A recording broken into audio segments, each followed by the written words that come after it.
Estamos con el señor Hugo Casana. Perteneció al Folpug en los primeros años, en fines de los años 70 hasta comienzos de los años 80, y nos va a hablar sobre esa época tan rica, ¿no? De la historia de la... Hola, buenas noches. ¿Cómo es? ¿Cómo estás? Eh, Efectivamente, Folpug comienza en el año 1975. ¿Y cómo comienza? Como una iniciativa que toma el profesor Rubén Dávila, que era profesor de deportes acá en la universidad, y como él integraba un grupo que estaba en boga en aquella época, que era Fantasía Peruana, no, Vale un Perú, él bailaba ahí. En televisión veíamos casi siempre a dos grupos, Fantasía Peruana y Vale un Perú. Entonces para nosotros era conocido ver al profesor en escena en las puestas en televisión. Entonces con esa suficiencia, con esa imagen, él empieza a enseñar acá a un grupo de estudiantes y utilizan las aulas de lo que fue agronomía. La Universidad Católica en los años 70 tuvo una facultad de agronomía que funcionaba en donde ahora es contabilidad y administración, servicio social. Entonces en aquellas aulas le prestaban en algunas horas, sobre todo el mediodía, y así empieza la enseñanza aproximadamente al inicio del segundo semestre de 1975. Entonces, a ese grupo llega un nutrido grupo de integrantes, mayormente femenina, la mayoría eran señoritas, y llegan dos varones, Roberto Peña y Alfredo Zambrano. Ellos son los que inician esto de las clases. Cuando termina el semestre entran al receso del verano y en mayo, los primeros días de mayo del 76, de 1976, los integrantes del curso se ven en la necesidad de incorporar más integrantes, porque la idea que tenían era de primero formalizar un grupo y segundo dar una primera gran actuación. Entonces para eso necesitaban parejas, un mínimo de 6. Entonces es que colocan pancartas en todos los paneles de ciencias, de letras, ingeniería, en artes, por todos lados colocan pancartas. Entonces en aquella época yo estudiaba en ciencias, estaba destinado a ser ingeniero civil. Entonces salgo de mi aula a las 12 del día y me topo con la pancarta frente al aula. Entonces veo, me interesó, y la pancarta convocaba a los que tuvieran interés y había un texto que estaba en primer plano que decía: se solicitan integrantes varones. Entonces en ciencias el 90% éramos varones y veíamos escasamente a las damas. Entonces la lógica me hacía pensar de que había bastantes damitas y pocos varones. Así que interesado en el tema me acerco al local de la convocatoria. Y el local de la convocatoria era en el pabellón de física que estaba en construcción. Entonces me acerco, 12 y 15 del día, estábamos en el receso para el refrigerio y había un grupo bastante numeroso de chicas en la puerta, y entre ellas Rosalinda del Castillo, que luego fue la primera coordinadora general del grupo, y me preguntan: ¿has venido por el anuncio? Sí, efectivamente, sí. ¡Pasa! O sea, no preguntaron si quería o no quería, me hicieron ingresar. A los minutos siguieron ingresando más chicas y algunos varones. En ese primer ensayo, diríamos, fue un 5 de mayo de 1976 sobre las 12:30 del día aproximadamente. Entonces ahí llegamos los dos varones que ya integraban, Roberto Peña y Alfredo Zambrano, y nos incorporamos Daniel Núñez, César Pereira, Willy Paco, un integrante más que no recuerdo su apellido, que no duró mucho en el tiempo y el que habla. Estábamos a la espera de que, a ver qué pasaba, ¿no? Entonces en eso llega un señor bien serio, con sus bigotes y su tocadisco y su bolsa de discos. Supusimos de que era el profesor. Entonces, todo serio, ¿no? Un poco tímido, ¿no? Cómo era la cosa, ¿no? Así que él arma su disco y dice, ya, filas acá, filas allá, y empezamos la primera sesión. No hubo introducción al tema ni nada, así simplemente para él era la continuación del curso que había iniciado el año anterior, con la novedad de que había incorporados nuevos. Entonces él empezó, si mal no me equivoco, con festejo, llamerada, que no era fácil de interpretar debido a que no teníamos base de danzas, pero a él no le interesaba, él simplemente seguía, era como un popurrí de danzas a través de 2 horas de ensayo. Entonces se percató de que el grupo tenía más o menos condiciones, sobre todo los varones, entonces continuó. Y así, martes y jueves, si no me equivoco, eran los días de práctica y lo esperábamos con mucha ansia, ¿no? Porque en la universidad nunca hubo una iniciativa de folclore antes. Entonces, así empezamos en el pabellón de física. Luego física fue culminando su construcción y ya estaba como para inauguración y no teníamos dónde ensayar. Entonces, ¿qué hacíamos? Como ya había la costumbre, física por el costado, en la parte lateral, tenía unas ventanas corredizas, pero estaban bien altas, como decir, de un segundo piso, un poco más. Entonces hacíamos una escalera humana, uno de nosotros llegaba hasta la parte muy alta, como decir, al balcón que está ahí, que son 3,5 metros, algo más. Corríamos la ventana y el que se trepaba saltaba, pues, y abría la puerta por dentro y todos, hasta que venía alguna autoridad y un vigilante y nos quería desalojar. No, nos resistíamos y terminábamos nuestro ensayo. Hasta el día que la universidad se percató de que ya no podíamos continuar en física.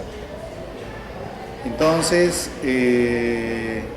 destinaron para los ensayos un local de un colegio que estaba en la avenida Bolivia, casi al llegar con la avenida Alfonso Ugarte. Ese colegio era un colegio experimental para los de educación. Dependiente de la Facultad de Educación. Dependiente de la Facultad de Educación.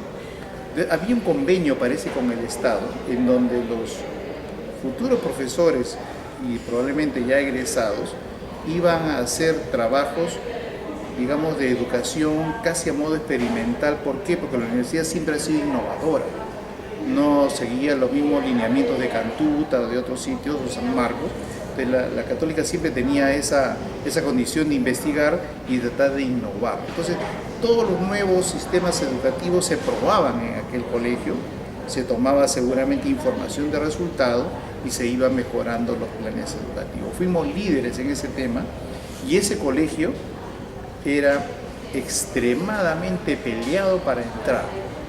Gente de todo el sector del Cercado de Lima y aledaños, Breña, Jesús María, pugnaban, pero así hasta las últimas, para que sus hijos ingresaran a ese colegio, porque era un colegio líder en formación educativa. Como quiera que los fines de semana estaba sin uso, nos destinaron el segundo piso del colegio, que decir la verdad temblaba todo, porque era un colegio tan antiguo, de paredes muy anchas de adobe, y los techos eran de madera. Para el baile es muy bueno ensayar en madera, ¿no? Pero esto vibraba todo el edificio y a nosotros no nos importaba. Mira, bailábamos, grupos bastante grandes en el espacio que nos dieron, y comisionaron a un trabajador de aquí de la universidad, Víctor Canchaño. A él la universidad le encargó las llaves, la puerta y el control de que hubiera un adecuado manejo de los que tuvimos la suerte de ir para allá. Ya de eso estamos hablando un año después, por el 77 debe haber sido aproximadamente. Hasta ese momento nadie pensaba en que se iba a llamar folclore. Voy a regresar un poquito en la historia. En el tiempo que estuvimos en el pabellón de física, entre tantos ensayos, dijimos, ¿por qué no fundamos un grupo de danzas, un elenco de danzas? Entonces empezó el debate de que si formamos o no formamos. Desde sus inicios, el grupo de danzas folclóricas tuvo esa metodología de poner a debate todo. De repente es la misma forma de la universidad en donde todo se cuestiona saludablemente, se investiga y se llega a unas conclusiones validadas. Entonces todos manteníamos más o menos ese esquema porque la mayoría provenía de letras, de economía y unos pocos de ciencias. Entonces todos manejábamos más o menos la misma forma de pensar y de discutir. Entonces se discutió que sí formaríamos el grupo, lo acordamos y ahora vino la pelea de cómo se llamará. En aquel tiempo los grupos más afamados, ninguno se llamaba grupo. Todos eran el Conjunto Nacional de Folclore, que dirigía Victoria Santa Cruz, el otro era Brisa de Titicaca, Cuerdas del Lago, el Departamental Puno, la Asociación Cultural Puntisuyo, y otros más que ahorita no recuerdo, Balsero de Titicaca, y así había bastantes grupos que estaban en ese momento. Así es mi Perú, el grupo que dirigió también Rosa Elvira Figueroa, Perú Cantibaila, que era el grupo de repente el más famoso, había salido del país, habían tenido bastantes giras. Y los que egresaban de Perú Cantibaila normalmente se escindían del grupo original y empezaban a formar pequeños elencos para actuar en la televisión o en el Sky Room del Hotel Crillon, que era el sitio, digamos, top para actuaciones, para agasajo, para celebraciones o eventos de primer nivel. El Crillon era considerado el mejor hotel de Lima, al igual que el Hotel Bolívar, que estaban ahí en el centro de Lima. Entonces, esos grupos que se escindían, se separaban de Perú Cantibaila, formaban estos pequeños grupos. Y Rubén Dávila, nuestro primer maestro, bailó en Perú Cantibaila. Al salir de ahí con tres parejas, formaron Vale un Perú, y otros formaron Fantasía Peruana, y tal vez algunos otros grupos, como Así es mi Perú también, que salió de ahí. Entonces, en aquellos primeros meses de ensayos es que decidimos formar el grupo y ponerle el nombre de Grupo de Danzas Folclóricas de la Pontificia Universidad Católica del Perú. Hasta ahí no teníamos la sigla. La sigla la venimos a acordar o a colocar cuando pasamos al local de Bolivia. ¿Por qué?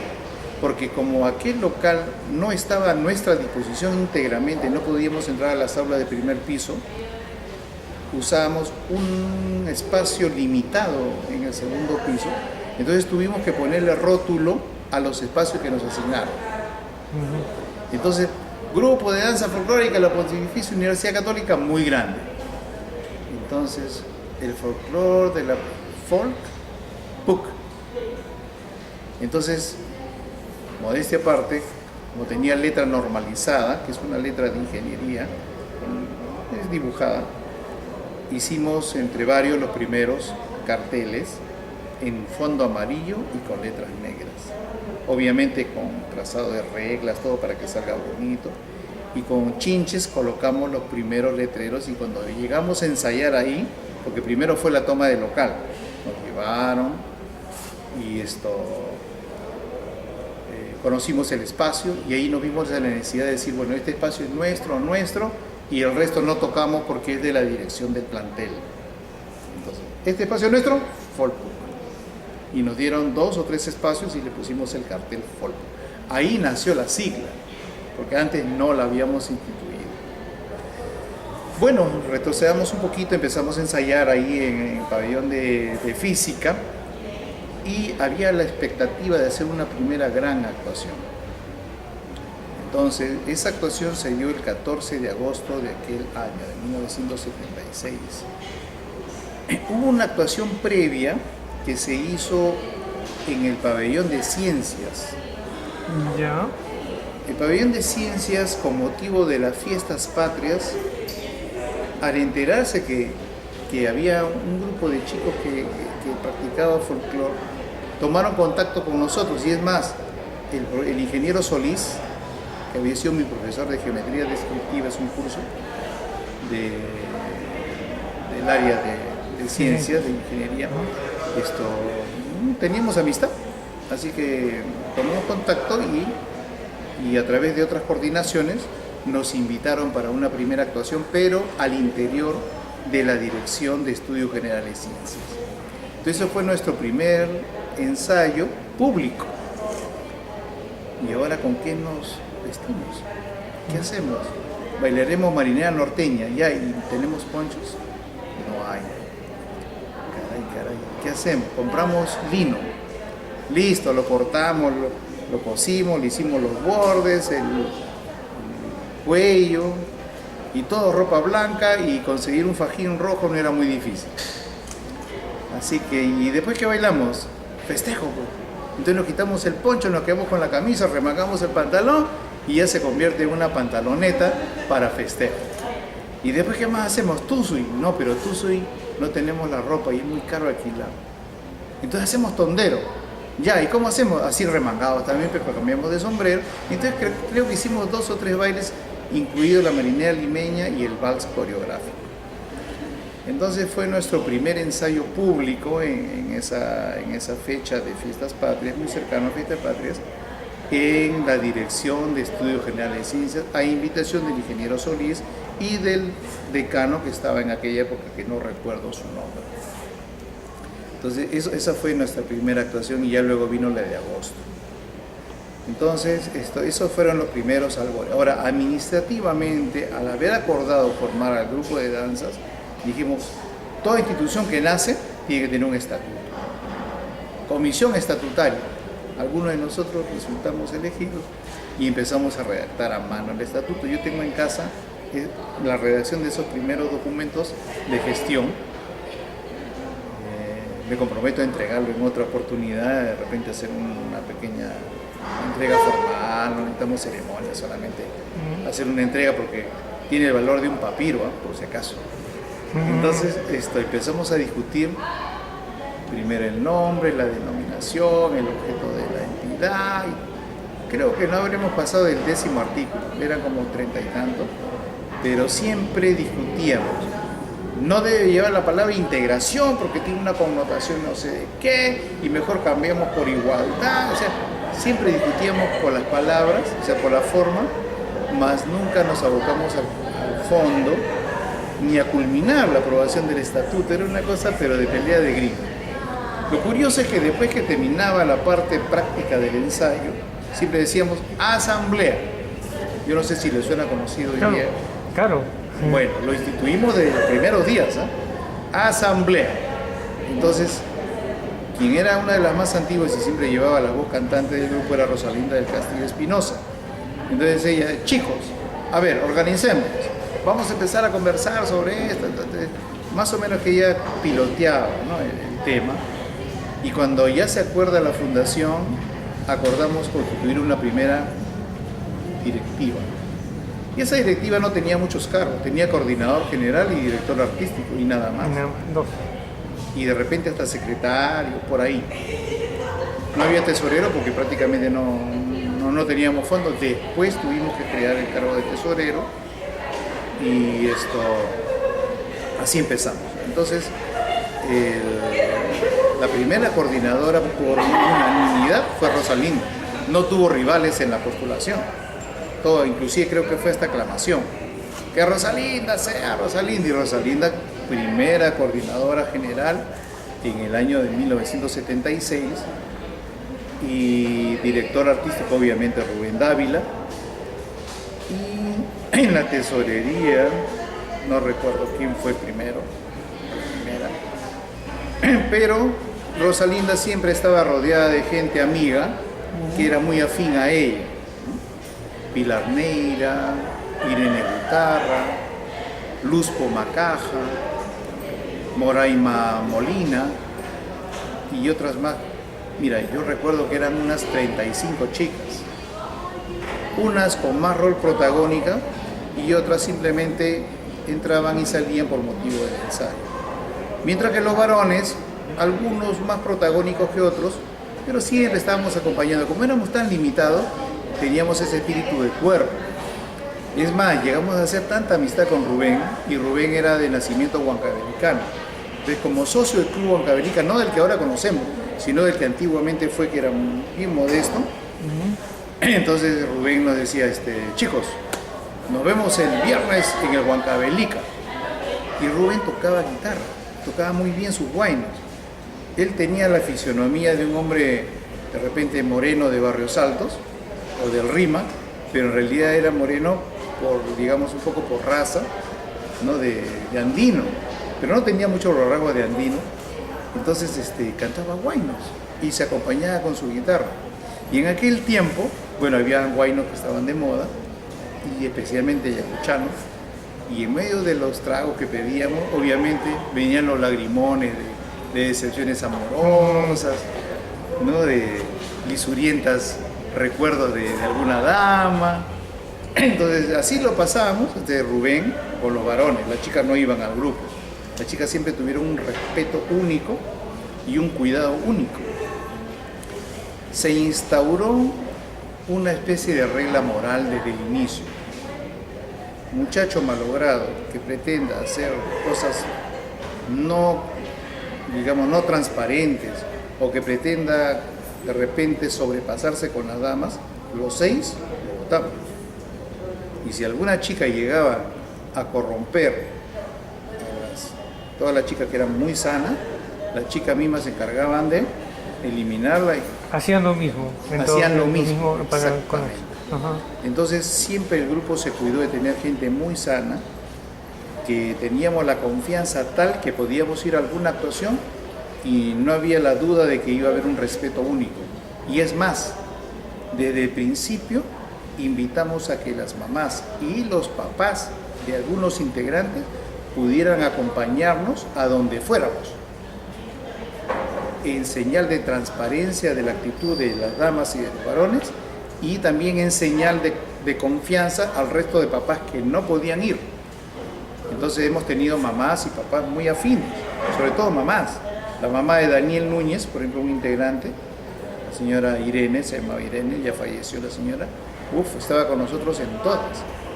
La señora Teresa Guamaní, mamá de Marilú Moscoso, que es una de las fundadoras, no fundadora, ella es de segunda generación. También la señora Teresita nos ha acompañado por todos lados. En mi casa, mi mamá, ella es Teresa Vélez de Casana, también nos ayudó mucho en la costura. Y así cada mamá tenía una labor, unas de acompañamiento y otras de confección de ropa, otras de consejo. Yo recuerdo que han habido bastantes chicas que tuvieron la confianza de ir a hablar con mi mamá de sus problemas sentimentales, de sus problemas existenciales. Les tomaban esa confianza de casi como de una mamá postiza, ¿no? Me imagino que con la señora Irene y con la señora Teresa debe pasar exactamente lo mismo. Entonces, así nace el grupo y poco a poco se va consolidando. Cuando transcurre un tiempo se cambia la coordinación general, y esa coordinación general en segundo se recae en mi persona, ya estando en el local de Bolivia. En ese tramo, digamos, de los inicios, algunos de nosotros tuvimos conocimiento que había folclore previo en la universidad. Y decíamos, ¿dónde ensayan? ¿Qué hacen? Y no era que ensayaban, sino que el folclore de la universidad estaba destinado exclusivamente a investigación. Y estaba a cargo de la autora Mildred Merino de Cela, y quiero subrayar su nombre y su trayectoria, porque ella era una de las top en el país, casi al nivel de José María Arguedas y de otros más, en investigación sobre folclore. Es más, ella es autora de varios libros que deben estar en los registros de, si no es en la Biblioteca Central, en Ribagüero. En las bibliotecas sociales, cuando yo estudiaba era lectura obligatoria. Se la topaba una que otra vez en distintos cursos. Entonces Mildred tenía su oficina en el segundo piso del patio del fondo de la casona de Ribagüero. Girón Camaná 456, por ahí. Cuadra 4, exacto. 456 creo que era. Entonces recuerdo que fui comisionado para ir a ver de qué se trataba, Entonces una noche saliendo de clase 6 de la tarde, 5 de la tarde, fui a Ribagüero, pedí la autorización, ingresé y empecé a buscar dónde quedaba su oficina. Entonces en el patio del fondo, ya después conocí mejor, estaba la biblioteca en primer piso y había una escalera ancha de madera que conducía al segundo piso. Llegué ahí y con bastante recelo entré y pregunté, ¿no?, quién estaba a cargo del folclore, y justo era la doctora Mildred, delgadita, blanconita, con una boquita apagadita porque tenía problemas probablemente en las cuerdas vocales. Sí, soy yo. De la doctora Mildred, sí, ¿quién eres tú?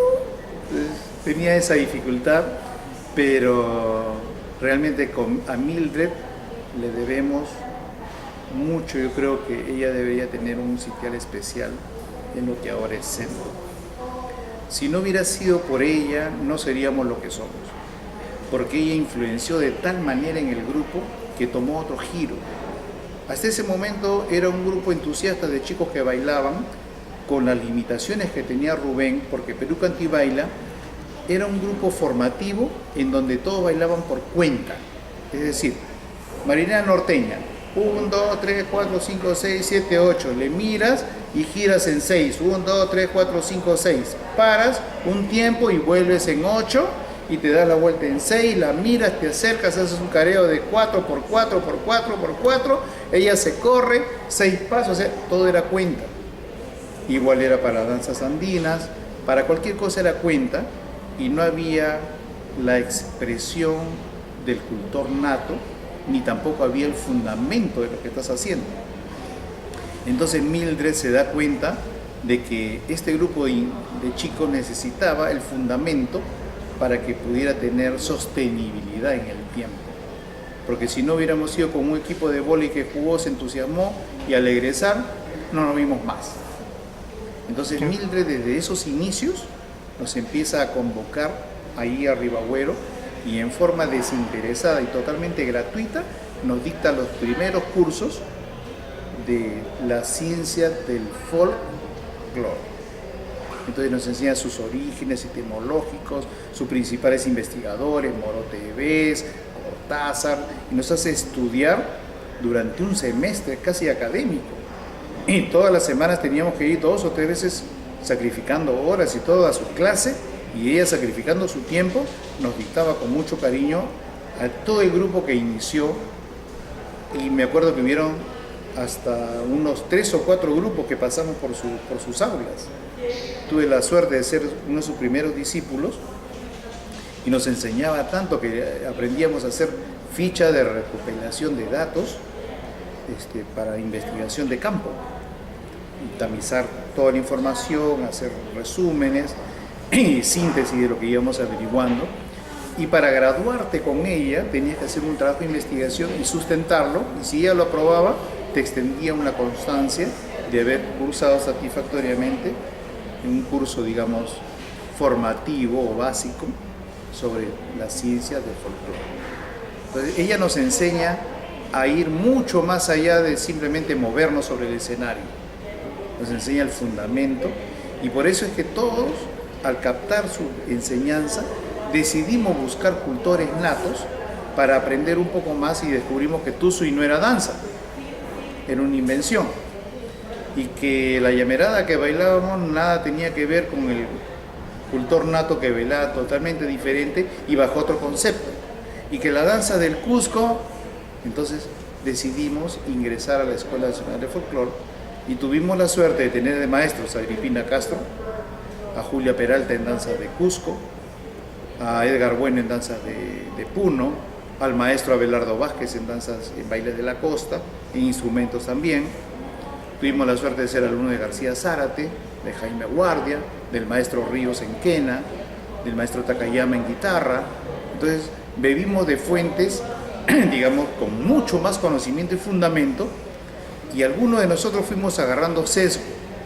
Por ejemplo, Luz Pomacaja llegó a ser su alumna predilecta de Agripina Castro en danzas huancaíras o del centro. Entonces ella sabe tanto aprendió de ella que realmente se las sabe todas. Y yo me plegué mucho a Abelardo Vázquez, bebí de su fuente a través de él llegué a conocer todo el mundo de todos los bailes de la costa de Lima, en especial Manía Limeña. Yo le debo muchísimo a él, él es mi maestro, mi mentor.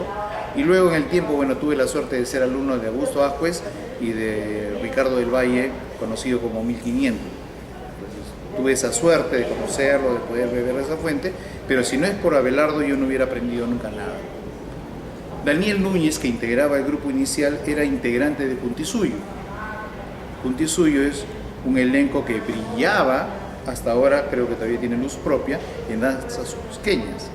Entonces Daniel se pliega bastante a Julia Peralta, maestra en la escuela, y bebe de esa fuente, más la fuente original que él tenía de Puntisuyo, que todos eran cultores natos.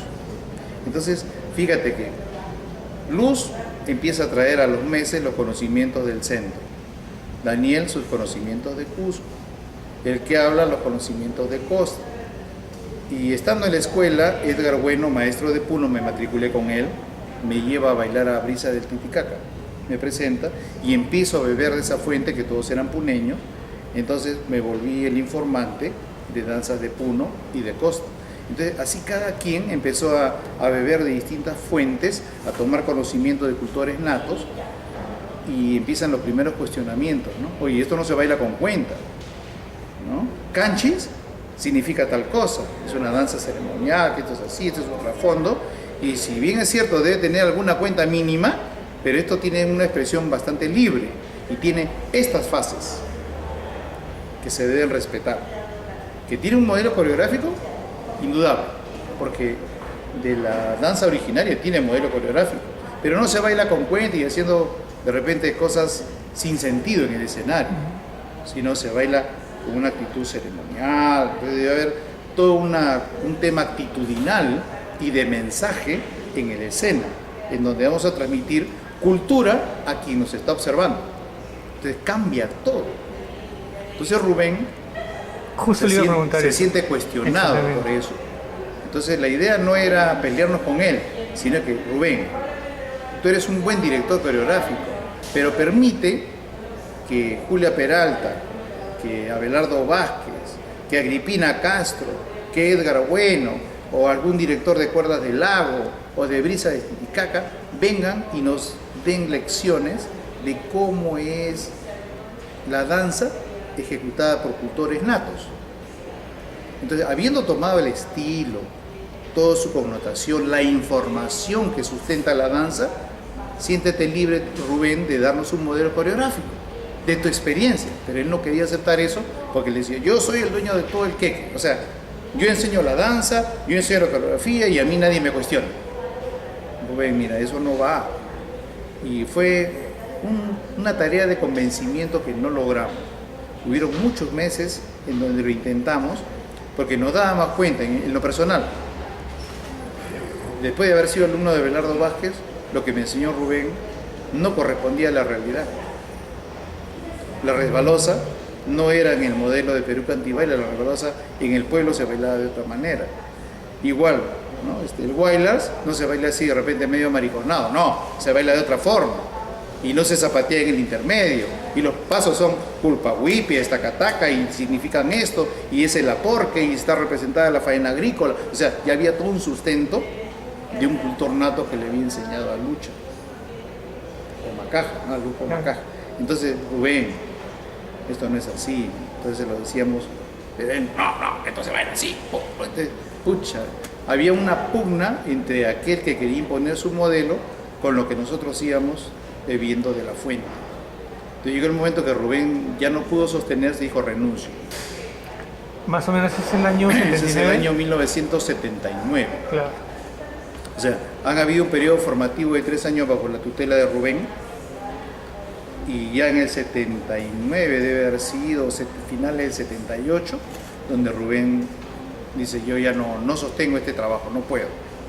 ¿Eso está relacionado con la división y la formación de NASPUC? Sí, por ahí viene la división. Te cuento. Cuando Rubén renuncia nos quedamos acéfalos. Entonces, en asamblea discutimos cómo hacemos. Entonces surgieron algunas propuestas de repente de profesores fuera Pero ¿qué pasa? Que el profesor de afuera puede tener un sesgo hacia Costa, o hacia Huancayo, o hacia Cusco, o hacia otra región. Entonces dijimos, ¿cómo hacemos?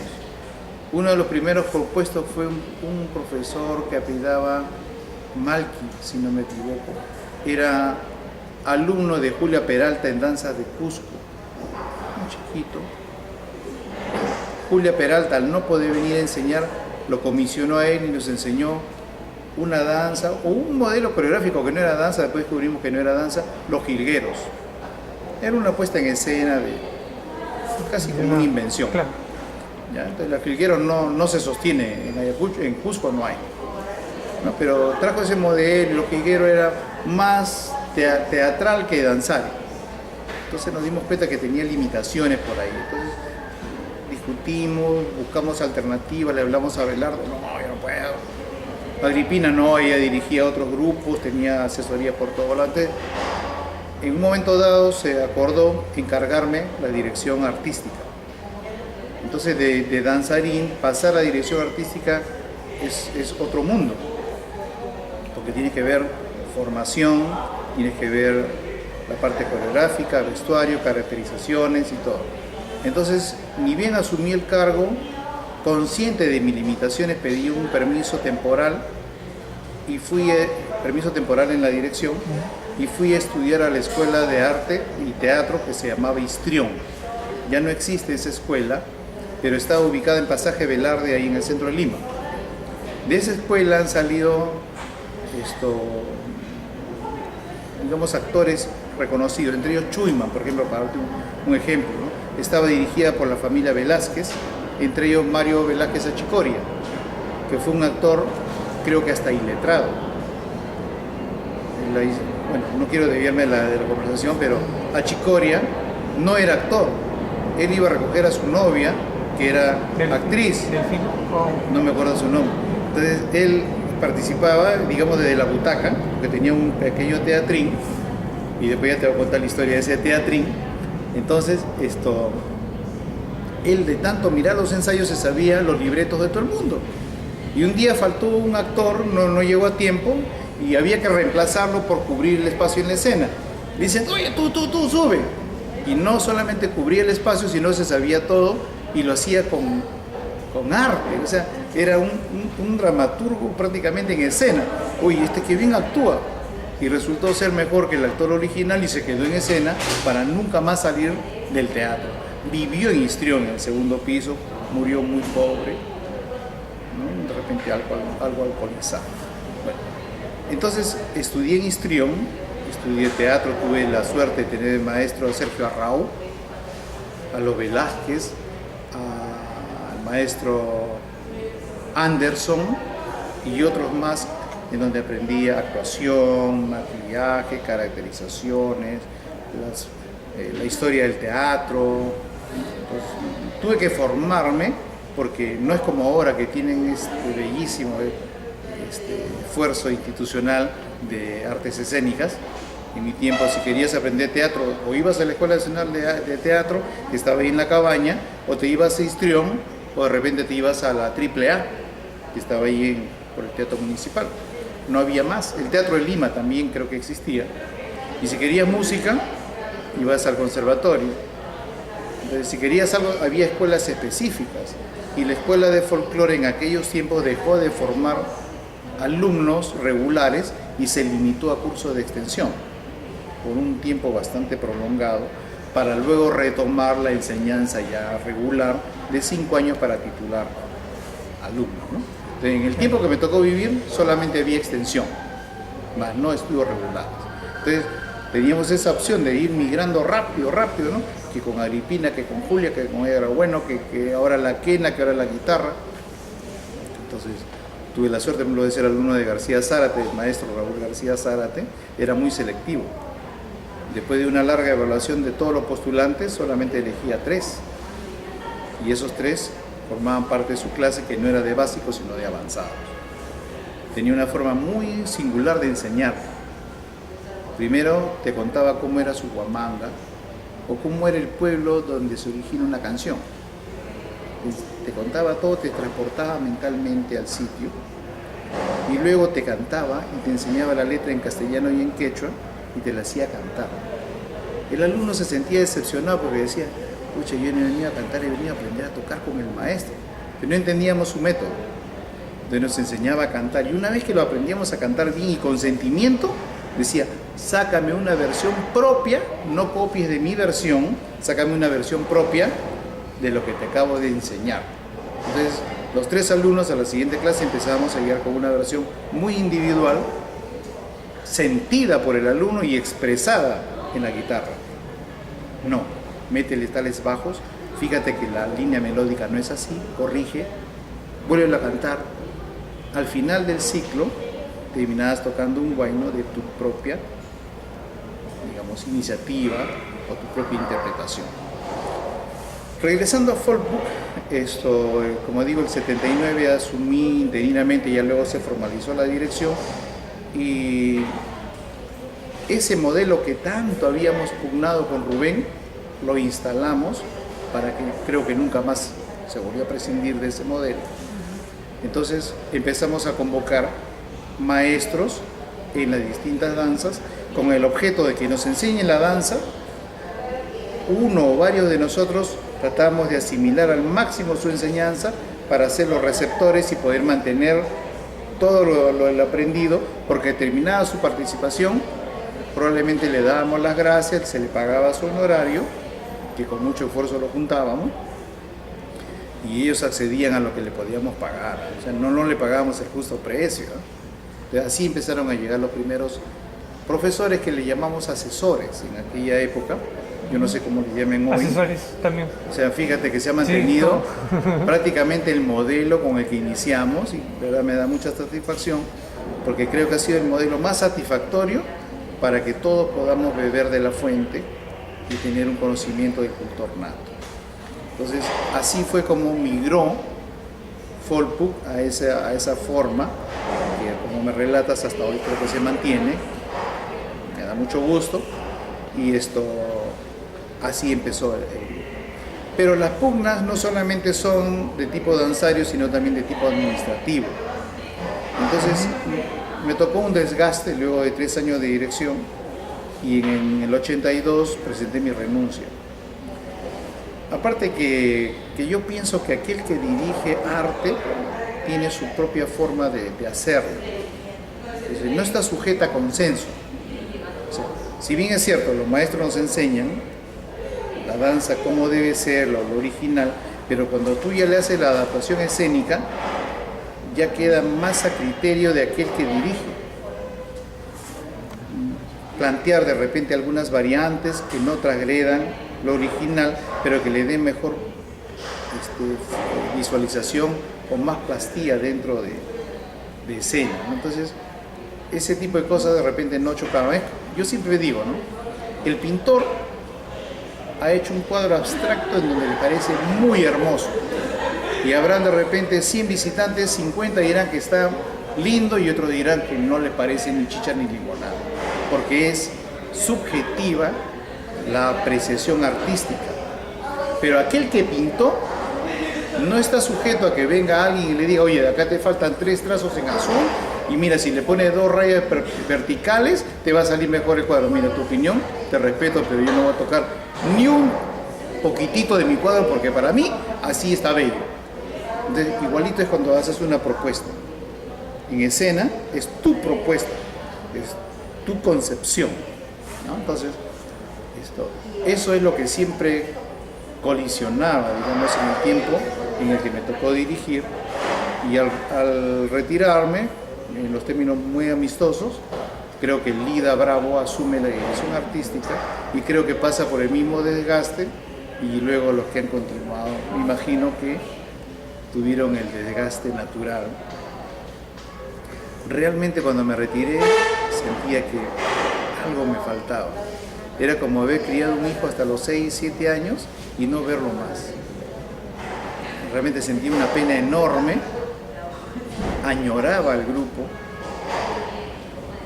y verdad que hasta ahora, no sé si lamento, pero me duele haberme retirado, muy temprano. ¿Se cree que tenía solución eso? O sea, ¿fue acertada la decisión? Yo creo que le dio oportunidad a otras personas de experimentar y de tener la satisfacción de dirigir. Si me hubiera quedado, de repente hubiera dirigido con mucha resistencia mucho tiempo, de repente hubiera contribuido a una probable disolución del grupo o que se descindieran más.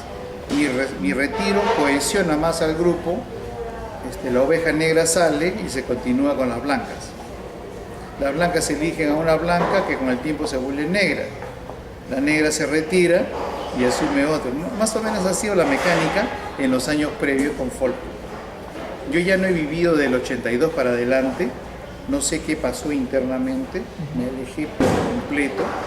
Solo he mantenido una muy sana amistad con todos los de mi época y algunos otros que se incorporaron en el tiempo.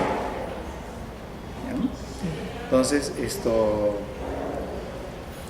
eso es en resumen más o menos los albores del grupo. Ahora, en los vestuarios se confeccionaron con los ahorros de la gente y empezamos a hacer actividades, bingos. Y me acuerdo que hicimos un bingo muy grande en el colegio La Salle de Breña, Arica, ¿ah? ahí en Arica, y con la ayuda de mucha gente logramos colocar muchos cartones y la recaudación de aquella época, digamos que a soles de hoy logramos, por decir, 3.000 soles. Está Que muy para bien. estudiantes que iniciaban un grupo era un dineral, era volverte un Donald Trump millonario, ¿no? Nos sentíamos en la gloria.